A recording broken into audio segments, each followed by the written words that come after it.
আইন সিন গাইন হে আলিফ লাম মিম হে অমুক অমুকের মধ্যে মিলন করে দে ভাই ক্লাস কিচ্ছি। তো এই যে বন্ধুরা আপনাদের মাঝে আজকে যে উপায়টি মন্ত্রটি বললাম, এই মন্ত্রটি কিন্তু খুবই শক্তিশালী এবং এটার মধ্যে কোনো শিরিক নেই, এটার মধ্যে আপনি কোনো খারাপই পাবেন না, এই কাজটি করলে কোনো গুনাহ হবে না। তবে আজকের যে খতরনাক বিদ্যাটি, এটি হলো যে কোনো মেয়ে ছেলেকে আকৃষ্ট করার সহজ উপায় মাধ্যম। আপনি একটা মেয়ে বা ছেলেকে ভালোবাসেন, বলতে পারতেছেন না, আপনি অনেক তান্ত্রিক কবিরাজের শরণাপন্ন হয়েছেন, কোনো মতনেই তাকে কন্ট্রোল করে নিয়ে আসতে পারতেছেন না। যদি এরকম হয়ে থাকে তাহলে আজকে বলা উপায়টা আপনার জন্য। যারা লাইক কমেন্ট শেয়ার করবেন তাদেরকে আমি অনুমতি দিয়ে দিলাম, যারা সাবস্ক্রাইব করেছেন আমার চ্যানেলটি, যদি আপনি সৎ পথে খাটাই থাকেন তাহলে অবশ্যই আজকে বলা উপায়টি আপনার 100 ফলাফল আপনি পাবেন। এখন আমি সব প্রসেস দিয়ে দিলাম, সব কিছু দিয়ে দিলাম, এখন আপনি ঠিকঠাকভাবে করতে পারতেছেন না, এটা ডিপেন্ড করতেছে আপনার উপরে। যেমন আমাকে কিছুদিন আগে সুনামগঞ্জ বা সিলেট থেকে এক পাগল, এটা হলো পাগল, আসলে পাগল কি, পাগল আমাকে কি প্রশ্ন করছে জানেন? বলে যে আমি ভিডিও কলে জিন পরি দেখতে চাই। এই পাগলের সাথে একদিন রাগারাগি করে লাইনটা কেটে দিচ্ছি, আবার কিছু কয়েকদিন পরে ফোন দিচ্ছি। তো আমি তাকে বললাম, দুনিয়ার বুকে এমন কোনো মানুষ নেই যে জিন পরি আপনাকে ভিডিও কলে দেখাবে। যদি বলে যে দেখাবে তাহলে সে হলো বড় বাটপার। তো এ কথা বলার পর বলছে আর একটা জিনিস আমি বলতে চাই। তো বলেন। সে বলছে কি যে আমি এখান থেকে কি লাখ লাখ মাইল দূরের জিনিসপত্র দেখতে পাবো। তখন তাকে আমি একটা গল্প শোনালাম। এক ছিল গরিব লোক, তার ছিল 6টা কন্যা। 6 কন্যা, তা সে এমন এক পর্যায়ে ভাত খাবার কোনো কিছুই দিতে পারে না, এক মুঠো ভাত যে দিবে একবেলা সেটাও পারে না। তো এই অবস্থায় সে 3 দিন ধরে না খাই রয়েছে। তখন সে চলে গেল যে আজকে জীবন রাখবো না, বাড়ি থেকে বের হয়ে চলে গেল। একটা পুকুর আছে, সেই পুকুরের কাছে গিয়ে যা ডুব দিবে, এমন সময় একজন জলপরি উঠে বলতেছে যে আপনার কি দুঃখ, কেন আপনি আত্মহত্যা করতে চাচ্ছেন? বলছে দেখেন আমার 6টা মেয়ে আছে, আমি এই মেয়েগুলোকে একটা দিন একটা রক্ত ভাত আমি দিতে পারি না, এক নলা ভাত মুখে দিতে পারি না। তো কাজে যেহেতু না খাইয়া দিনকাল যাইতেছে, যেহেতু সন্তানের মুখে খাবার দিতে পারি না, তাহলে এই জীবন আমি আর রাখবো না। এই কথা বলে সে পানির মধ্যে ডুব দিতে চায়। তখন বলছে যে ঠিক আছে, তোমার ডুব দেওয়া লাগবে না, তুমি যাও, বাড়ি চলে যাও। বাড়ি চলে গিয়ে যা দেখো তোমার বাড়িঘর সম্পূর্ণ পাকা হয়ে গেছে এবং তোমার কোনো দুঃখ কষ্ট থাকবে না, তোমার দিনকাল খুব ভালোভাবেই যাবে। এইভাবে এই কথা বলার পর আশ্বাস দিছে। আশ্বাস দিয়ে তো সে আত্মহত্যা করলো না, ওখান থেকে ওটা চলে আসলো। আসতেছে আর আনন্দ নাচতেছে আর গান করতেছে।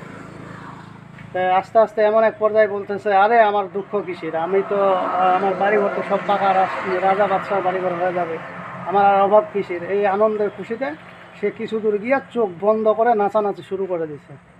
তো এমন সময় চোখ বন্ধ করে নাচানাচি শুরু করে দিলে হঠাৎ করে বস্তার মধ্যে বা মাটির ঢিমার মধ্যে পা লাগে পড়ে গেছে।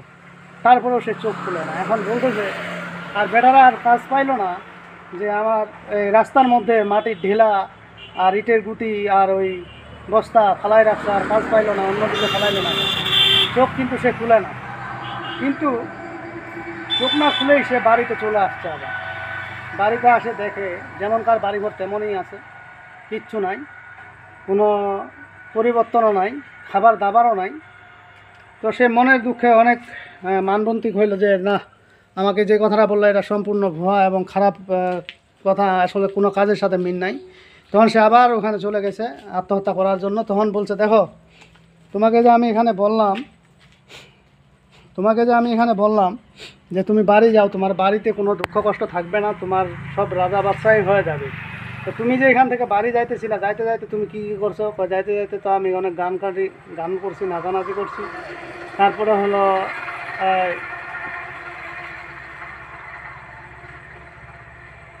লাফালাফি করছি এবং চোখ বন্ধ করে আমি হাঁটছি। তো চোখ বন্ধ করে হাঁটার পরে তোমার কী কী ঘটনা ঘটছে? বলছে চোখ বন্ধ করে হাঁটার পরে তো আমার পায়ের মধ্যে একটা বস্তা লাগলো, এরপর আমার মাটির ডিমা লাগলো, এরপর ইটের গুটিমুটি লাগলো। এইগুলা আমি তারপরে চোখ বন্ধ করে চলে গেছি। তো এই যে চোখ বন্ধ করে গেছে তুমি,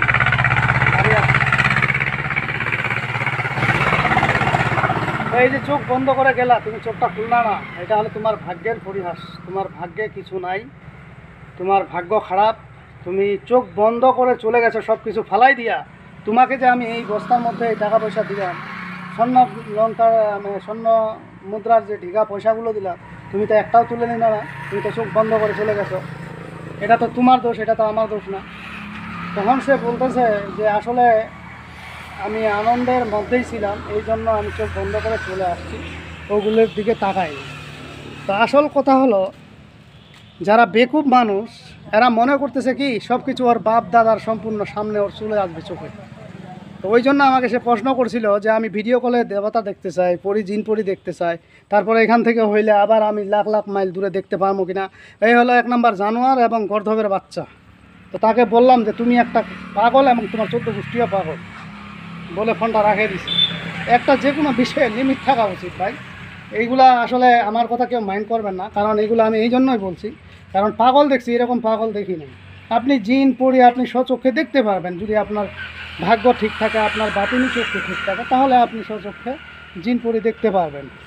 কিন্তু এখানে আরও কিছু নিয়ম আছে, অনেকে জিন পড়ে দেখতে পারেন না, বাতুনি চক্ষু। যেমন আমি কিছুদিন আগে কয়েকদিন আগে গত শুক্রবারে আমার রুমে কিছু খাবার রেখে গেছে, কে বা কারা রাখছে, আমি তালা মারে নামাজে গেছি। এটা আমি এই ইউটিউবে বলতেছি না, এইসব বলার কোনো প্রশ্নই আসে না, তারপরে আমি আপনাদের মাঝে বলে দিলাম। তো বিষয়টা হলো, যে কোনো বিষয়ে একটা লিমিট থাকা উচিত।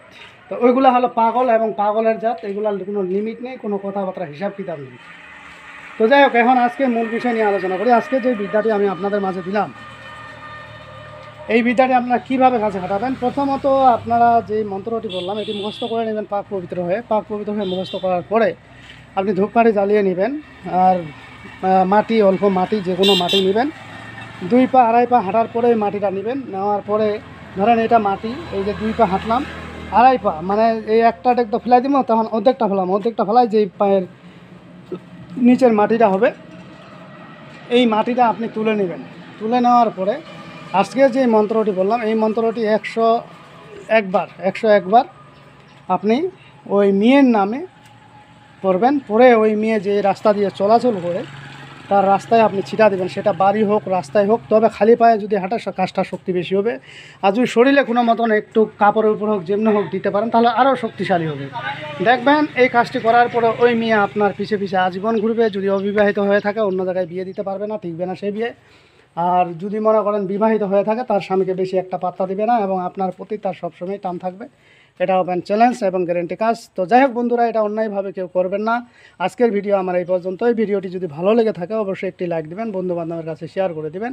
আর যারা এখন আমার চ্যানেলটি সাবস্ক্রাইব করেননি তারা সাবস্ক্রাইব করে নেবেন এবং পাশে থাকা বেল আইকনে অল ক্লিক করবেন, যাতে ভিডিও ছাড়ার সঙ্গে সঙ্গে নোটিফিকেশন আপনাদের কাছে পৌঁছে যায়। আর যারা অলরেডি সাবস্ক্রাইব করে ফেলছেন তাদেরকে অসংখ্য ধন্যবাদ।